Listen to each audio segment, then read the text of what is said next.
ഇന്ന curry powder use ചെയ്യുന്ന പോലെ പെട്ടെന്ന് ഒരു രാത്രി കൊണ്ട് ഒരു കിച്ചൺ ട്രഷർ ബ്രാൻഡ് കണ്ടാലൊന്നും വാങ്ങില്ല. അപ്പൊ നിങ്ങൾ തീരുമാനിച്ചോ ചില്ലി പൗഡറുമായിട്ട് ഇറങ്ങാനാണ്. ആ തന്ത്രം വിജയിച്ചോ?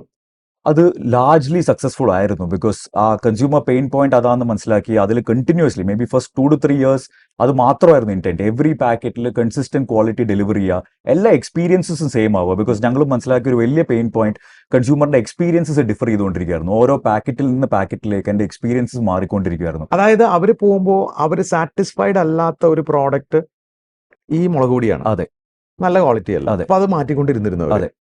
അത് ശരി. അപ്പോൾ നിങ്ങളുടെ പ്രോഡക്റ്റ് അവർ യൂസ് ചെയ്ത് തുടങ്ങിയോ? അതിൽ എൻട്രി എന്നും ഒരു കറക്റ്റ് പൊസിഷനിങ്ങിലോ പ്രൈസിങ്ങിലോ ട്രയൽ ജനറേറ്റ് ചെയ്യാൻ ചില്ലി പൗഡറിൽ റീസണബിളി ഹാർഡ് അല്ല. You can create A trial, but after creating the trial how do you create the sustenance was A tough part. അവിടെയാണ് ആ കൺസിസ്റ്റന്റ് പ്രോഡക്റ്റ് ക്വാളിറ്റി ഹെൽപ്പ് ചെയ്തത്. Over A period of time അതുകൊണ്ട് ചില്ലിയിലൂടെ ഞങ്ങൾക്ക് consumer house ഹോൾഡിലേക്കുള്ള ഒരു entry കിട്ടി. നിങ്ങൾ അതിൽ എക്സ്പേർട്ടുമാണ്, കാരണം നിങ്ങളാണ് ലോകത്തെ ഏറ്റവും വലിയ സോഴ്സിംഗ് ചെയ്യുന്ന ആൾക്കാർ. അതെ, അത് നന്നായി വിജയിച്ചു. ഡെഫിനറ്റ്ലി. അത് വഴി പതുക്കെ വേറെ അക്സെപ്റ്റൻസ് വന്നു.